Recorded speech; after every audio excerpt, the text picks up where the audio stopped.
আজকের এই ভিডিওতে আমরা রায়া মার্টিন কসমোলজিটার পঞ্চম শ্রেণী তৃতীয় পরীক্ষায় মূল্যায়ন 2025 অর্থাৎ ফাইনাল এক্সামের পরিবেশ বিষয়ে যে 17 নম্বর প্রশ্নপত্রটি রয়েছে অর্থাৎ শিলিগুড়ি বয়েজ হাই স্কুল এই বিদ্যালয়ের সমস্ত প্রশ্নের উত্তরগুলি সমাধান করব। প্রশ্নপত্র সমাধান করার আগে বলে দিই, আমার পরবর্তী ভিডিওগুলি বানাতে অনুপ্রাণিত করার জন্য অবশ্যই চ্যানেলটিকে সাবস্ক্রাইব করে নেবে এবং এই ভিডিওটিকে লাইক, কমেন্ট ও শেয়ার করে দেবে। প্রথমে একে দেখে আছে নিচের প্রশ্নগুলির একটি বাক্যে উত্তর দাও। একের এক আছে কয়লার ধোঁয়াতে কি কি গ্যাস থাকে? এর উত্তরটি হলো কয়লার ধোঁয়াতে যে সমস্ত গ্যাস থাকে সেগুলি হলো এক হচ্ছে সালফার ডাইঅক্সাইড, দুই হচ্ছে নাইট্রোজেন ডাইঅক্সাইড, তিন হচ্ছে কার্বন ডাইঅক্সাইড, চার হচ্ছে কার্বন মনোক্সাইড। এরপরে একে দেখে দিয়েছে টারবাইনের কাজ কি? এর উত্তরটি হলো টারবাইনের কাজ হলো বিদ্যুৎ উৎপাদন করা। এরপরে একে দেখে তিন হচ্ছে একটি জলবিদ্যুৎ কেন্দ্রের নাম লেখো। একটি জলবিদ্যুৎ কেন্দ্রের নাম হলো ভুটানের ঝালং। এরপরে একে দেখে চার আছে সূর্যের আলোর সাহায্যে কিভাবে বিদ্যুৎ তৈরি করা যায়? এর উত্তরটি হলো সূর্যের আলোকে সৌর প্যানেলে ফেলে সেখান থেকে সৌরবিদ্যুৎ তৈরি করা যায়। এরপরে একেরই পাওয়া যাচ্ছে একটি অপ্রচলিত শক্তির উদাহরণ দাও। একটি অপ্রচলিত শক্তির উদাহরণ হলো সৌরশক্তি। এরপরে একেরই ছয় আছে প্রথম কবে কলকাতায় মানুষ বহন করা রিক্সা আছে? এই যে 1914 সাল থেকে কলকাতায় মানুষ বহর কাজে রিক্সার ব্যবহার শুরু হয়, অর্থাৎ প্রথম এটা হবে মানুষ বহন করা যেটা রিক্সা, এটা হবে 1914 সালে। এরপরে একে থেকে সাত আছে পানসি কি? এর উত্তরটি হলো পানসি হলো লম্বাটে ধরনের হালকা ডিঙি নৌকার মতো জলযান, এতে পাল খাটানো থাকে, পালে হাওয়া লাগলে এগুলি খুব জোরে যেতে পারে। এরপরে একে থেকে আট আছে নৌকার হালের কাজ কি? এর উত্তরটি হলো নৌকার হালের কাজ হলো দিক পরিবর্তন করতে সাহায্য করা। এরপর একদিন আছে পথের পাঁচালী সিনেমাটি কে বানিয়েছিলেন? পথের পাঁচালী সিনেমাটি বানিয়েছিলেন সত্যজিৎ রায়। এরপর একদিন হচ্ছে তালপাতায় লেখা বইগুলিকে কি বলে? তালপাতায় লেখা বইগুলিকে পুঁথি বলে। এরপরে একে থেকে এগারো আছে পাহাড়ি অঞ্চলে ছোট ছোট ঝর্ণাকে কি বলে? এর উত্তরটি হলো পাহাড়ি অঞ্চলে ছোট ছোট ঝর্ণাকে ঝরা বলে। এরপরে একের দাগের 12 যেটা আছে কোন রাসায়নিক পদার্থ জল শোধনে সাহায্য করে? এর উত্তরটি হবে এটা হবে পটাশিয়াম পারম্যাঙ্গানেট রাসায়নিক পদার্থ জল শোধনে সাহায্য করে। এরপর দুই দিকে আছে সঠিক উত্তরটি বেছে নিয়ে লেখো। দুই দিকে এক আছে সুনামি হয়েছিল, এটা হবে 2004 সালে। এরপরে দুই আছে টেলিস্কোপ তৈরি করেন, এটা হবে গ্যালিলিও। এরপরে 2-3 আছে চাঁদ পৃথিবী থেকে দূরে আছে প্রায়, এটা হবে 4 লক্ষ কিমি। এরপরে 2-4 সূর্য থেকে পৃথিবীতে আলো আসতে সময় লাগে, এটা হবে 8 মিনিট। এরপরে 2-5 বৃহস্পতি গ্রহের উপর একটা ধূমকেতু এসে পড়েছিল, এটা হবে 1994 সালে। এরপরে 2-6 আছে একটি প্রচলিত শক্তি, এটা হবে পেট্রোল। এরপরে 2-7 চাঁদ ও সূর্যের মাঝখানে পৃথিবী এসে পড়লে হয়, এটা হবে চন্দ্রগ্রহণ। এরপরে 2-8 আছে মশলার প্যাকেটে কোন ছবিটা দেখা যায়? এটা হবে আর্ক মার্ক। এরপরে 2-9 1 অক্টোবর তারিখে এটা হবে বিশ্ব বয়স্ক দিবস। এরপরে 2-10 পশ্চিমবঙ্গে প্রথম ট্রেন চলাচল শুরু হয়, এটা হবে 1854 সালে। এরপরে 3 থেকে আছে শূন্যস্থান পূরণ করো।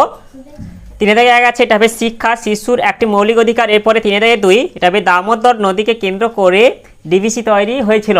এরপরে 3 থেকে 3 এটা হবে অতিবেগুনি রশ্মি চোখের পক্ষে ক্ষতিকর। এরপর 3 থেকে 4 আছে 2009 সালে খুব বড় ঝড় হয়েছিল, তার নাম আয়লা। এরপরে 3 থেকে 5 মাজার শব্দের অর্থ, এটা হবে পীর সাহেবের অবস্থান। এরপরে 3 থেকে 6 পথের পাঁচালী বিভূতিভূষণ বন্দ্যোপাধ্যায়ের লেখা। এরপর 3 থেকে 7 এটা হবে কয়লা হলো পশ্চিমবঙ্গের খনিজ সম্পদ। এরপরে 3 থেকে 8 বৃহস্পতির ওপর যে ধূমকেতু পড়েছিল তার নামকরণ করেছিলেন সুমেকার ও লেভি। এরপরে 3-9 এটা হবে ডাইনোসর অতিকায় প্রাণী পৃথিবী থেকে অবলুপ্তি হয়ে গেছে। এরপরে 3 থেকে 10 আছে এটা হবে ড্যাশ আলো ছাড়া গাছ বাঁচত না, এটা হবে সূর্যের আলো ছাড়া গাছ বাঁচত না। এরপরে 4 দিকে আছে নিচের প্রশ্নগুলির সংক্ষিপ্ত প্রশ্নের উত্তর দাও। 4 দিকের 1 আছে সূর্যগ্রহণের একটি পরিষ্কার চিহ্নিত চিত্র অঙ্কন করো। এই যে তোমরা এই চিত্রটা অঙ্কন করে দেবে এবং এই নানান অংশগুলি চিহ্নিতকরণ করে দেবে এবং সাইডে যে লেখাটা আছে এই লেখাটা তোমরা লিখে দেবে চিত্রর নিচে। এরপরে 4 দিয়েছে একটি প্রচলিত শক্তির নাম লেখো, তাদের একটি করে ব্যবহার উল্লেখ করো। একটি প্রচলিত শক্তির নাম হলো কয়লা। এর একটি ব্যবহার হলো কয়লা হচ্ছে রান্নার কাজে ব্যবহৃত হয় জ্বালানি হিসেবে। এছাড়াও যেমন হচ্ছে তাপবিদ্যুৎ কেন্দ্রে এটা ব্যবহৃত হয়।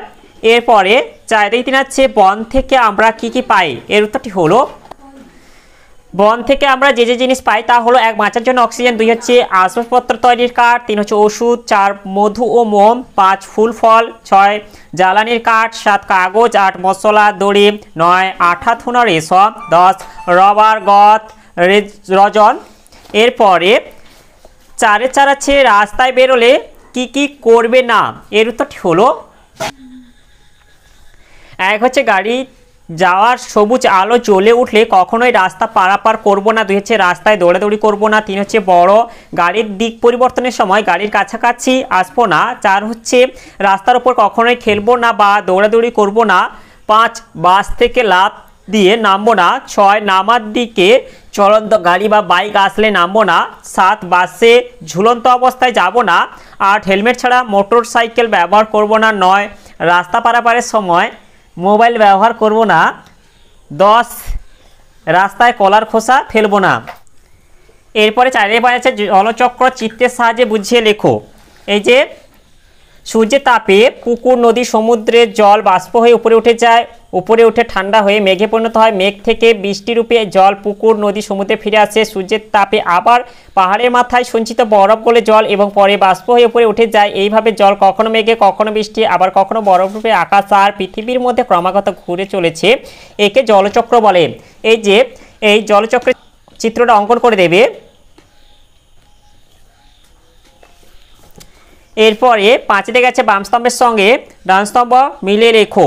বাম স্তম্ভে 5 আছে কলা ও পেঁপে, এটা হবে নরম কাণ্ড বিশিষ্ট গাছ। এরপরে 5 আছে কয়লা পুড়িয়ে, এটা হবে তাপবিদ্যুৎ তৈরি হয়। এরপরে 5 আছে সুনামি, এটা হবে 2004 সালে। এরপরে 5 আছে পৃথিবীর কক্ষপথ দেখতে, এটা হবে সাইকেলের টায়ারের মতো। এরপরে 5 পাওয়া যাচ্ছে সমাজভিত্তিক বন, এটা হবে লোকালয়ের কাছে ছোট বন। তাহলে আজকের ভিডিওতে আমরা যে 17 নম্বর প্রশ্নপত্রটি ছিল তার সমাধান করলাম। এবং ভিডিওটি শেষ করার আগে বলে দিই, তোমরা যারা এখনো পর্যন্ত আমার চ্যানেলটিকে সাবস্ক্রাইব করে রাখোনি তাহলে চ্যানেলটিকে অবশ্যই সাবস্ক্রাইব করে নেবে এবং বেল আইকনটি অল করে দেবে পরবর্তী ভিডিওগুলি নোটিফিকেশন তাড়াতাড়ি পাওয়ার জন্য।